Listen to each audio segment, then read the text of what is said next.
I'm gonna steal it. What? I'm gonna steal the Declaration of Independence. Hey everybody, welcome back to another episode of the Mediocre Movie Majors. How have you been this week? You know, since last week I've been pretty good. Been alright. It's hot out. It just keeps getting It's hotter. just hotter and hotter outside. I genuinely think space might be the move. We could get one of them Elon Musk Tesla cars and go to space. Just drive the car to space. Live in space, yeah. Live and let die. It's a good song. So the first movie this list is called Dope. This was an interesting one. This one I thought we would like more than Good Boys. Turns out I have the exact same opinion. This is one of those movies that is kind of like Superbad. Every movie is super bad. Honestly, I hate to say it, but a lot of these like coming of age stories that have like the 3-kid archetype, it is just another form of Superbad, and usually it's worse because it doesn't have Bill Hader and Seth Rogen. And Michael Cera. Michael Cera wasn't the best part of that movie for me. It was really the cops. The best that part made of that that movie for me is when Michael Cera's in the room and they're like, "Look at us, sing the song." Look at us. We're talking about Superbad again. So Dope is a movie that's just basically like 2015 Superbad, but the concept is so 2015 coy. The concept for it is these kids kind of get dragged to this party from this shady guy they don't really want to be around, and inadvertently, the shady guy shoves like a block of cocaine, like a giant brick of cocaine in one of their bags, and they get into a bunch of trouble way over their heads, and it's kind of it's like fun. What if some kids that are just again very innocent kids, nerdy kids who are just trying to like play D&D and like video games and stuff, you know, kids that are just trying to be kids get caught up in some serious drama with like cops and stuff. I thought this was gonna be more like big time adolescence, but I feel like I don't even know really how to describe this movie. Yeah, this was one of those, I like kind of thought it was a period piece for most of the film, but then they just kind of at one point go like, oh yeah, why are you so obsessed with the 90s flat top? Because like the one character is just like lives like it's in the 90s. Yeah, I got that it was in 2015. It took me a surprising minute to realize that. This is the kind of movie that it didn't, but like I feel like they would have had a Beats pill in the background. Yeah. You know, like it's that exact vibe. Very much so. It was fun though. I think like it had some like the characters I will say are fun. I thought all the actors were really good too. I will agree with you on that. And it was pretty fun. It didn't have that really memorable wow factor to me. Yeah. It didn't stick too great in my brain. Kind of bled into all these other Superbad like movies. And honestly, I'm gonna be so real. I don't remember the ending. Yeah, me neither. There's no McLovin in this. You know what I mean? I'm sorry. That just... 3.5 McLovin, bags. dude? No McLovin. 3.5 bags. It was pretty fun. Next up, another super iconic movie I've never seen. Probably the best one this week. I feel embarrassed that I put off watching this movie for so long. I was a little intimidated by it as well. Of course, it's probably my favorite Quentin Tarantino. I would say it seems gorier than it is. I always thought this movie was going to be super gross and gory. It's not Quentin Tarantino's goriest movie. It is gory. Don't get me wrong. It's definitely one of his more violent movies. For sure. Is it one of his more gory movies? I don't think so. No, only because he's Quentin Tarantino and he does gore. Like, and I'd say that Volume 2, Kill Bill Volume 2, because I don't think we said the title yet. Oh yes, well you're talking about Kill Bill Volume 1. Kill Bill Volume 2 felt a little bit more gory, but we'll talk about that. Yeah, we'll get Don't there. you worry, dear viewer. This is the part 1. Yeah, Kill Bill Volume 1, great film. Oh my god. There was a weird section where it just switches into 2D anime, like black and white anime, which was kind of crazy. I think there's color. Was there color in the anime section? It was very definitely like washed out color. Yeah. It was very much... This movie just kind of came out of nowhere. So good. Stylistically, it was very... What? And I want to know the story behind that because it doesn't appear in the second one. There's no anime sections. She's explaining she's giving the backstory of Lucy Liu's character. I know, but in the second one, there's backstory with her like remembering the punch, and that's in film. That's filmed. Yeah, but that's like different. I wonder if it's a limitation thing, but either way, I thought it was cool, and my brother would really, really like this movie. This is the one I'm trying Slade to make him. hasn't seen this? Nah. See, now I'm such trying a to make him hypocrite watch this because so I'm the bad. kind of person that's I had never seen this movie until a couple weeks ago when we watched it. I know. And now I'm like, You need. anybody who hasn't seen this movie is fake, and you need to watch this movie. It's a film I'm a that's very hypocrite. much a love letter to old cowboy revenge stories and like Kurosawa samurai films. Yes. And it's so well made, and it's made with love. You can tell everything about this comes from someone who's a huge fan of those kinds of movies and takes what they really enjoy about those movies and puts it into this. Yeah. It's fantastic. We're not going to spoil the makes plot. a cameo in it. He probably does in the background, but I didn't notice. Yeah.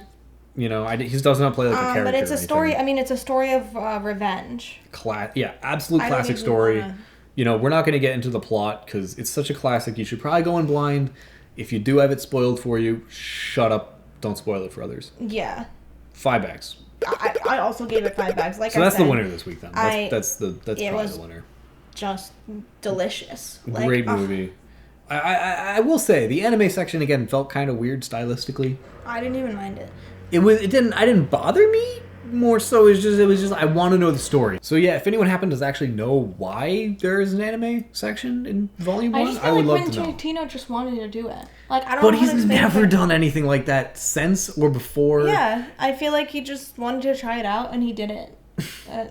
Maybe. I don't know. That's my take. I don't know. I think there's got to be some sort of reason for it. Yeah. Because it just felt so like maybe they were under budget. Maybe they just like recutting the film wanted to do that flashback earlier or something. I don't know. I don't know. Either way, it's a great film. 5 bags, absolutely. 5 bags. It's so great. This is obviously. If you like violent samurai movies, you need to watch the this. full movie, like the full story, is split into 2 movies, but this one is one of like the best paced Quentin Tarantino films. Even though there's like another movie with the second half. And let's just talk about the second. They're each their half, own movie. Kill Bill Volume 2, just diving right into that.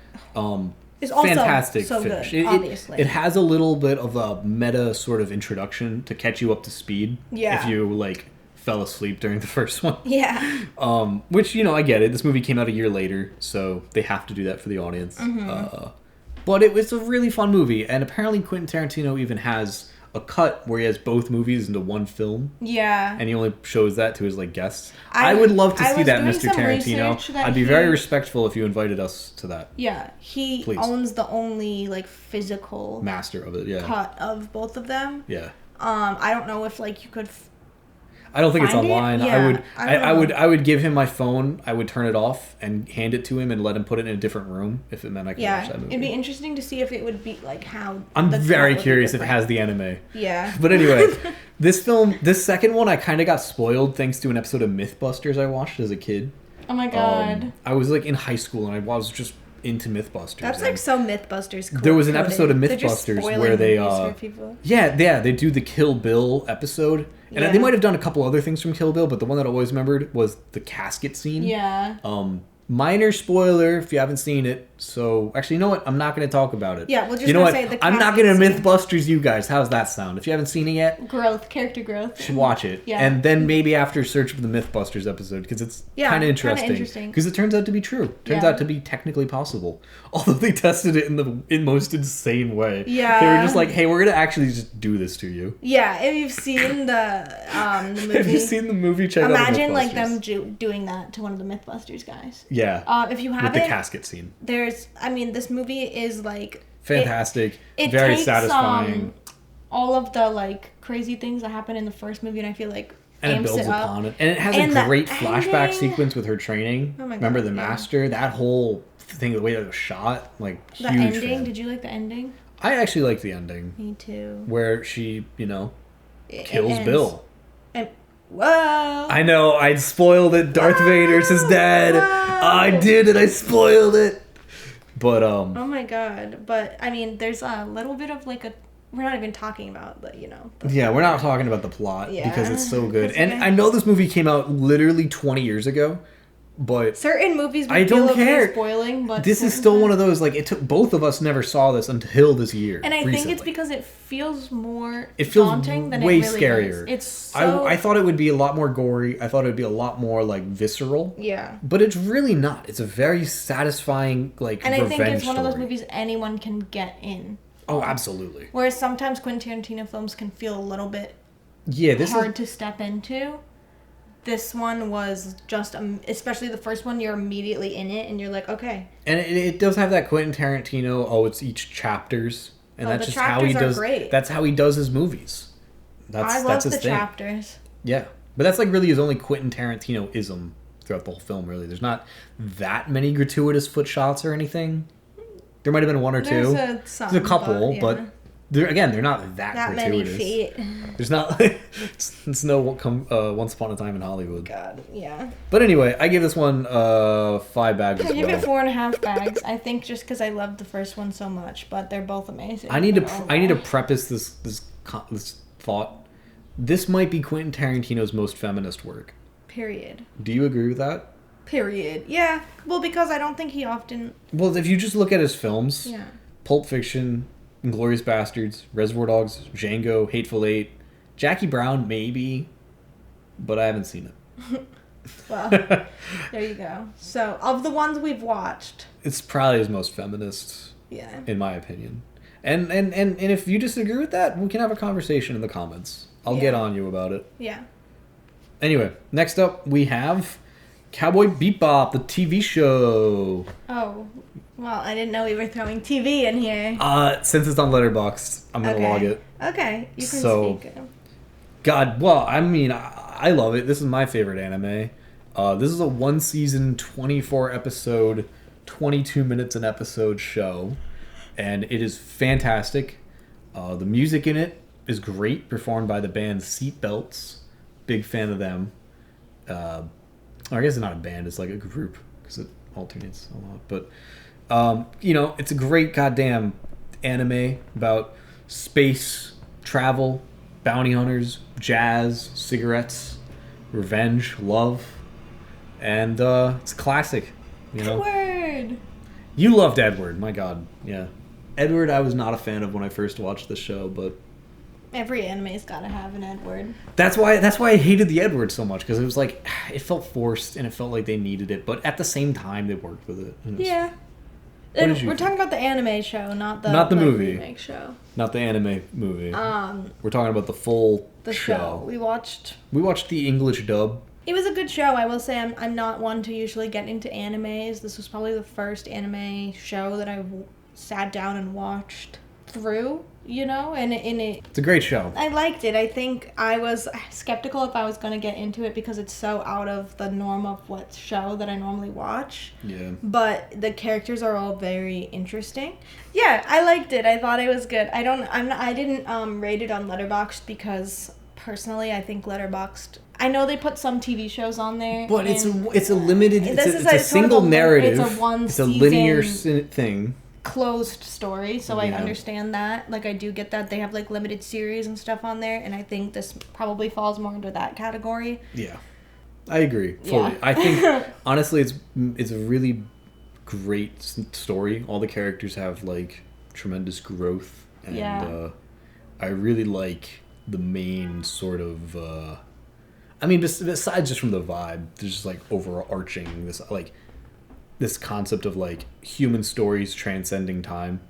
Yeah, 5 bags. Next up, we watched National kind Treasure. of an absolute classic movie. National Treasure. We were sort of having this moment of like, when's the last time you sat down and watched National Treasure? For and me, why it was was it when definitely you were high in school. middle school? It was definitely Middle high school. And it was like a teacher puts this on. They're like, this because is the history lesson. It's a half day. You guys get 40 Even though it minutes. really, I mean, like, it's so not educational at all. I don't think anything they say is true. I mean, they have a couple, like, well, what's this year that Benjamin Franklin? Yeah. But, like... I'm pretty sure, my teacher, like... They'd give, like, the little handout, and you gotta, like, pay attention for that, but, yeah. No, it's a great movie. Honestly, aged really well. I mean, like, it's freaking National Treasure. Like, I feel like if you haven't seen this movie... Now, people that say Something's wrong. National Treasure is their favorite... Hey. Now, people that... Just a little fun fact for the viewers. our viewers. We live on a one-way street that people park on both sides of. People will... And then double park on both sides of. And there's construction going on. So... The cars, they're moving now. They're moving? Alright. So let's get back to the recording then. People that say this is their favorite Nick Cage movie, like, no. He's good in it. He has a couple Nick Cageisms, but this is the basic bitch Nick Cage answer. This is like if you've never really seen a Nicolas Nick Cage Cage movie, this is your answer. And somebody goes, "Oh, what? Like you're pretending that you know what Nicolas Cage is all about?" And they say, "What Nicolas Cage movie do you like?" And you can say National Treasure, but obviously that's not anybody's real answer. You know, it's good. He's good at it. He does some Nicolas Cage moments, but honestly, not that many. Yeah. It's his kind of serious moment. Yeah, he's on that Disney movie. check. He's having that. Yeah, he's getting that Disney check.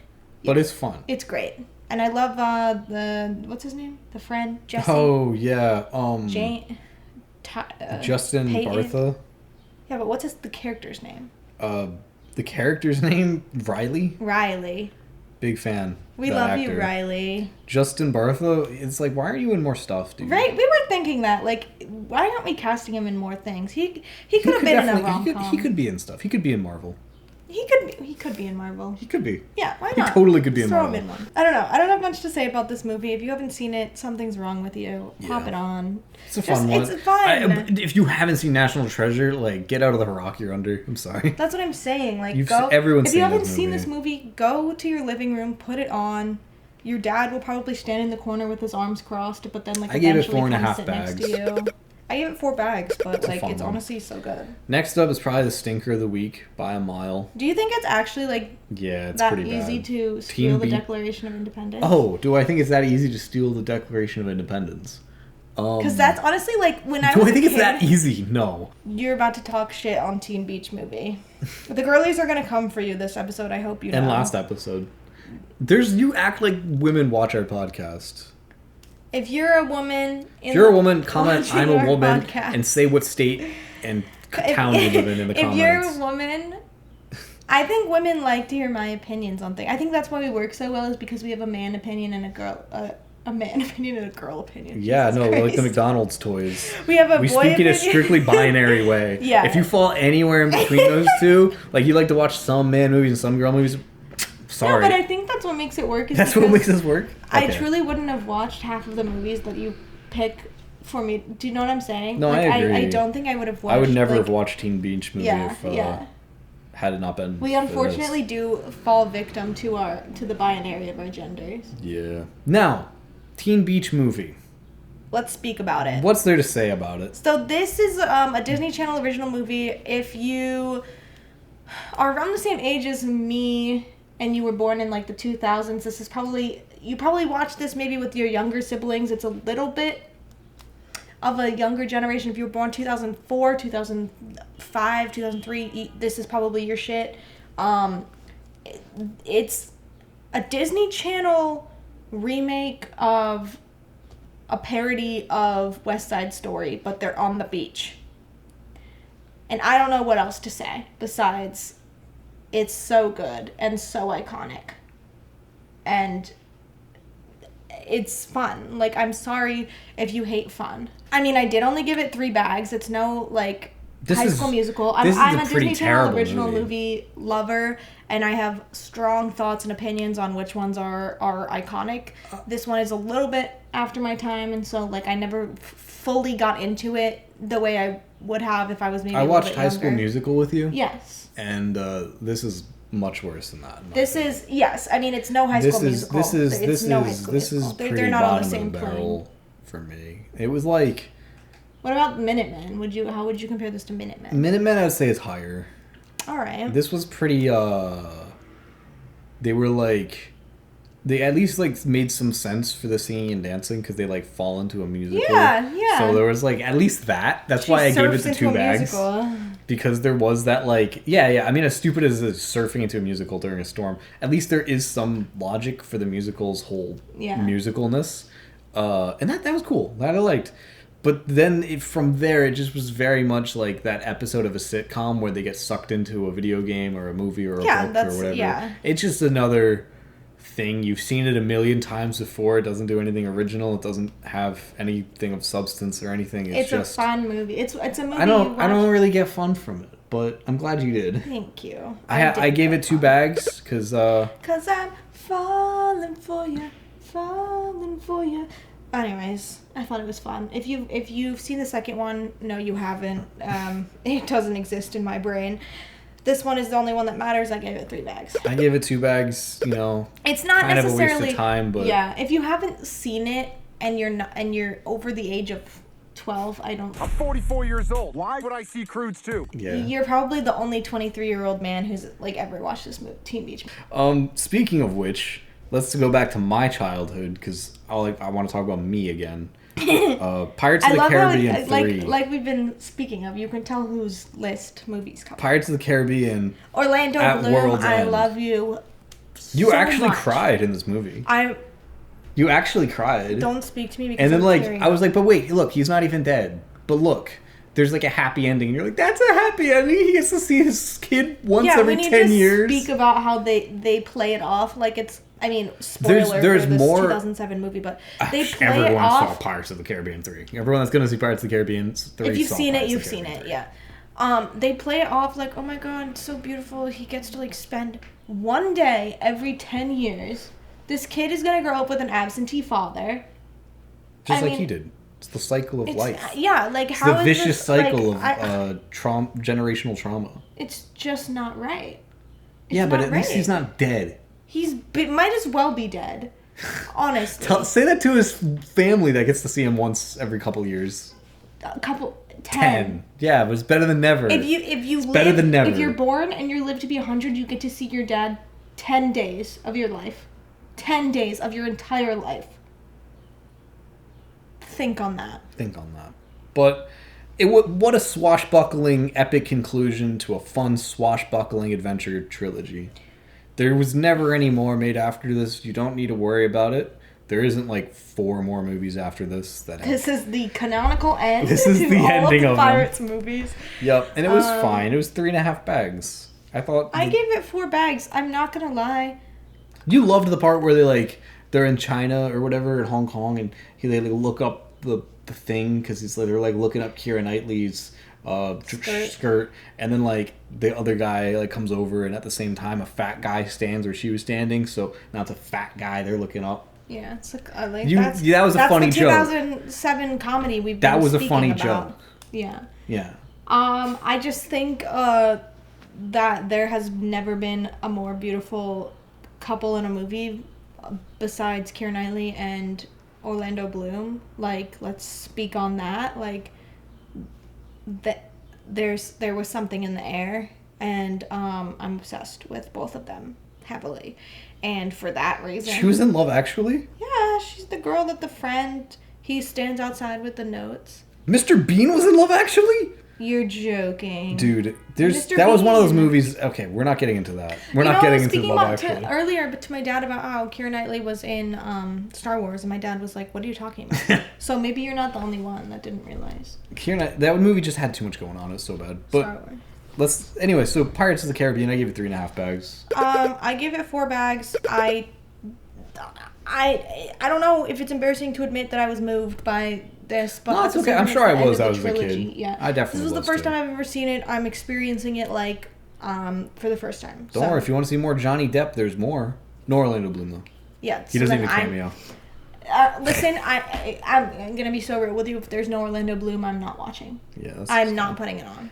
Next up, we got the Royal Tenenbaums. This is one of the few Wes. This Next was up, one of the Wes Andersons that we never saw. we kind of missed out on. We've been doing a lot of I feel like going to the iconic directors and being like, which ones have we not seen? And what are they known for? And What are like their most Royal famous? Tenenbaums, I feel like, is one of the most, like, when people talk Wes Anderson, they talk this movie and Grand Budapest. And My like, favorite is still Fantastic Fox. Grand Budapest. I love the Grand Budapest. That was my a great favorite one movie. so far. Asteroid City, actually a close second.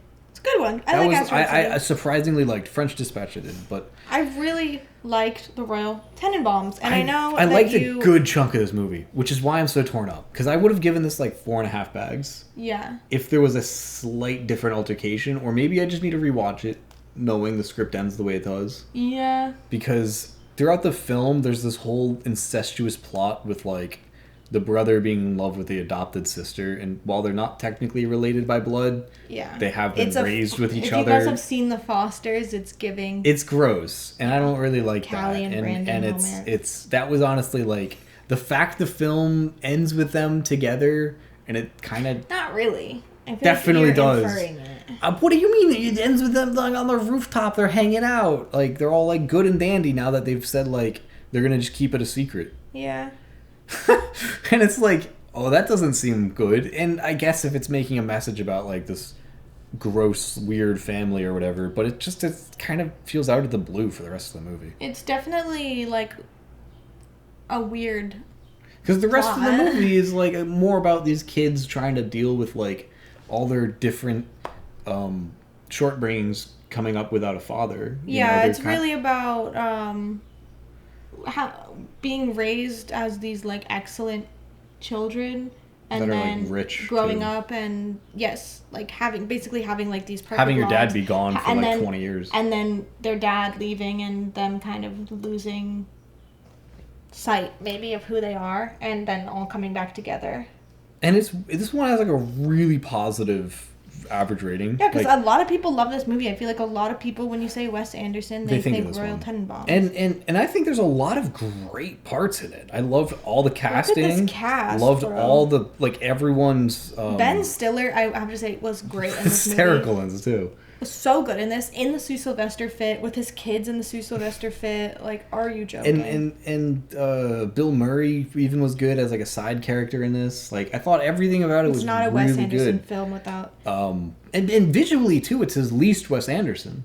If not every single shot was center framed. A lot of the stuff was off-center or not perfectly symmetrical. It's a baby Wes Anderson, it feels. It seems like it's probably one of his more earlier features because it was, like, 2001. And, I like that a lot of it felt like it was shot on location, not on set. Like, if you look at Asteroid City, he made a giant set to be, like, a location. Yes. Whereas this, it was like they were clearly just, like, in New York or wherever. This didn't have the... Like, they actually went to a graveyard. That some of Wes Anderson films have. But that I also love gives that. it more of a human, down-to-earth feel. Yeah, yes. Totally. I kind of loved that. I kind of thought it enhanced his overall aesthetic. The fact that there was some of that down-to-earth. Yeah.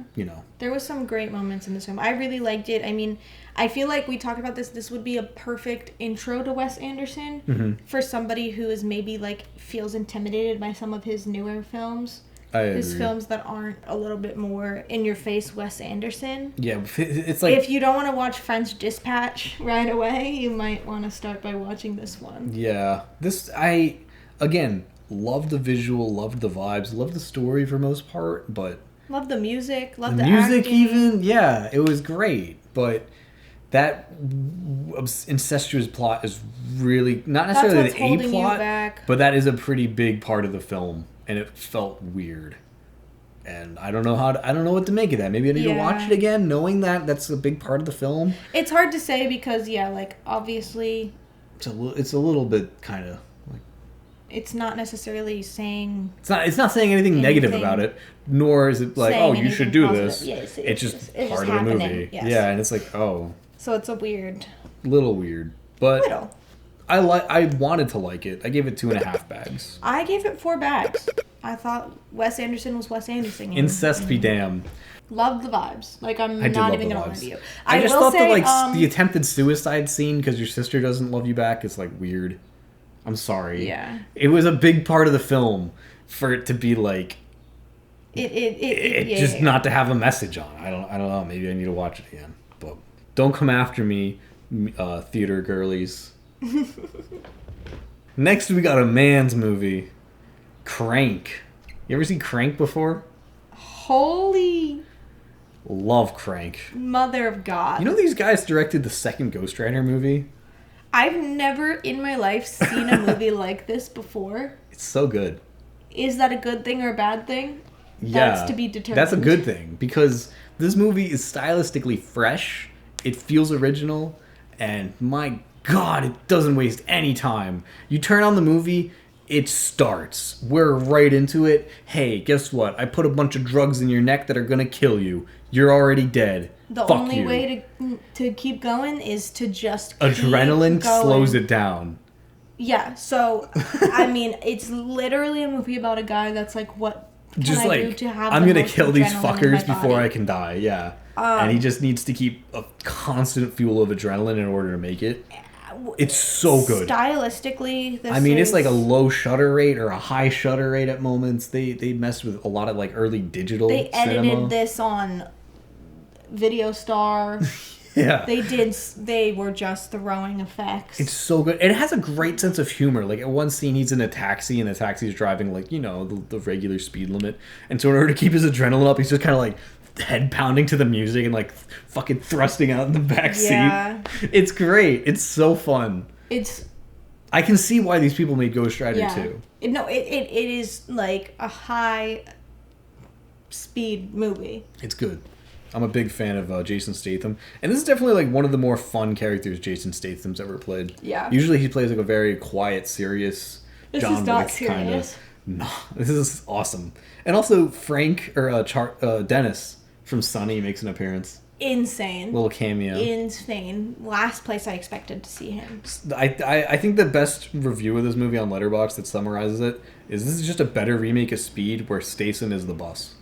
Yeah. Like, he has to be over a certain speed. Otherwise he's going to explode. Otherwise, he's gonna literally die. It's so good. It's so fucking good. I'm sorry. Everything about this movie is The fantastic. ending, insane. The ending's insane. The second one, apparently not as good. It's a We lot didn't more watch the visceral. second We one. didn't watch the second one, but I've heard enough about it that I don't really want to. If you want to be like, It's more of the same. if you just want to feel like you're doing drugs. Yeah, For if an you hour need and a half? if you needed an adrenaline hit to the brain, pop this on. Yeah. Good movie. It's kind of like if someone made Hardcore Henry but didn't make it POV. Yeah. No, literally. Anyway, 4.5 bags. I give it 3.5. It was fun. It was a fun one. Next up, we got Big Fat Liar. Yo. This might be my Paul favorite Paul Giamatti? Giamatti movie. I don't know if it's my favorite Frankie Muniz movie because he was in Agent Cody Banks. He You was Agent Cody Banks. Love Agent Cody That's Banks. a childhood classic for mine. But Big Fat Liar, it's a very fun Paul Giamatti character, and I feel like it says a lot about like the movie industry of the time in like a fun, like tongue-in-cheek kind of way. It does. It's It makes fun of Is itself. this a Disney Channel movie? It definitely feels Disney Channel. if Yeah, it's they're not. just like having a fun little moment.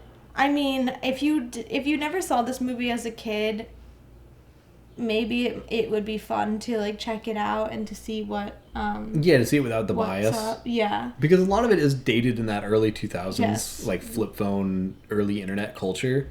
But it's just a fun movie I mean, about you get like Amanda Bynes and a Frankie childish Muniz. man, you know, ripping off a kid and a intelligent kid playing a bunch of pranks on a Yeah, childish it's like man. You it's know, like it's a fun Home movie. Alone. It's kind of it's very much a Home Alone. It's like adjacent. a kid, like it's when you're watching this as a kid, you're like, yeah, kid power, you know? And then when you're watching this as an adult, it's like, oh, that's fun. Yeah. Yeah, I agree. I think most people would remember this movie from the scene where he turns blue. Yep. That's like the iconic part of this movie. It's even is- on the poster. Yeah, because that's like the very iconicness of this movie. Like honestly, if you asked me like about this movie when I was a kid, I'd probably just be like, I'm pretty sure he's blue the whole time. You know what I mean? Like that's what certain things you remember. Yeah. It's good. I gave it 3 bags. I also gave it It's 3 fun bags. It was fun to go back to. It was I haven't fun to go watched back it in to, but years again, and I don't years. think it's like anything crazy. Yeah, Paul Giamatti is doing a great performance. When does he not? Yeah. And the final movie this week is In the Soup. This is a 1992 indie black and white New York City film. Starring Steve Buscemi. It's actually one of his breakout films. This was like one of his first features that really got him into the mainstream Into the world. spotlight, you know? By God, fun movie. I have never related more to a character ever before in a movie. If you're a filmmaker from New York, If you're a broke filmmaker from New York in the 90s, and then this is you. This is literally the most he's so me a character's ever been. It's awesome. And it's a fun movie about like an insane producer just dragging this guy along on these like insane adventures. yeah, like what if you Meet this needed insane money character. to make your film And someone kind of takes you for a ride. The only way to get money is just to blindly follow this very crazy, insane guy. Yeah. And it's awesome. It's a very fun movie. It's great. It's fun. It's New York coded, but like not too in your face.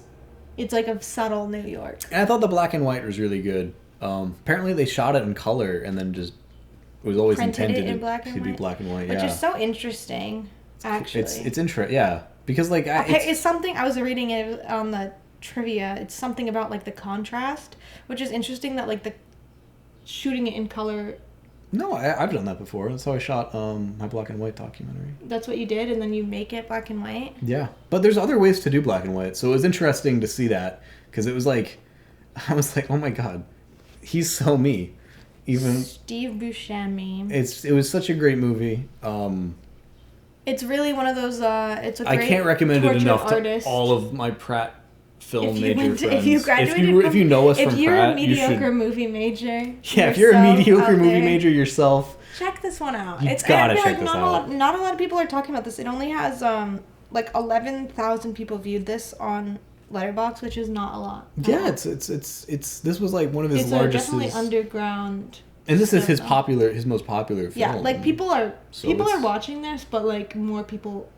should. be It's speaking definitely about it, like yeah. if you want to be cool at parties, you can bring this one up. Ooh, yeah, it's kind of got that I would say it kind of felt more Eraserhead than anything. Eraserhead. Well, I've never seen Eraserhead. You've never seen Eraserhead? Is that not on my list? Eraserhead. No, I'm scared of it. I know it's not like Eraserhead at all, but It's black and white. it's black and white. Yeah, at the end of the day, it's black and white, and all black and white movies always remind me of each other. But just like, In a good way. yeah, it was a fantastic, self-aware film. You give it 5 bags? 5 bags. I give it 4 bags. I liked it. You liked it, but you didn't like that it didn't pass the Bechdel test. I think it even might have passed the Bechdel test, but it didn't pass my Did it though? made-up test of like. I don't believe What those are two the- women talked to each other at any point in the film. Yeah, I mean, but it did have 2 women characters, Yeah, and but- they had names, I think. So we're getting somewhere. It's true. The Bechdel test is weird because there's like levels to it, but I think Yeah. personally, even is it better to have a woman character that is like solely used for the purpose of like? I don't think it was like using women No, like that. it at really all. no, it really wasn't in everyone this was movie. I'm just fleshed saying out. in general. In general, though. Yeah. Yeah. No, I agree with you. But I really enjoyed it. 5 bags. Yeah. Yeah. Good movies. Good movies. This It's month. hard to even choose a winner. I guess Kill Bill probably had the best Kill score. Bill is my But winner. my personal recommendation would be In the Soup because it feels the most like me. Now, granted, you might have to rent it, but it was like $3 on Amazon. So thanks for checking us out this week. We had some really good movies. Thank you for listening. If you want to see what movies we're going to be talking about in upcoming weeks, be sure to follow our Letterboxd in the description below. We've got all of our links down there so you can keep up with us, see what we're up to, see what we're doing. We always post whenever we finish a movie. Yeah, So we're pretty good on Letterboxd. you can check out, you can spoil the episode for yourself if you want. Yep. Thank you for listening. Thanks for And, checking us we'll out. see you Make guys sure to soon. comment, like, subscribe, all the things that help boost engagement and allow us to do this full Send this to time. your aunt. Send this to your aunt, unless you have a pet aunt that lives in a Send this to your aunt, your mother's sister, or your father's Send this sister. to your aunt. Send this to your worm. Send this to whatever bug you'd like. Okay. Thanks for watching and Bye. have a good rest of your week. Adios.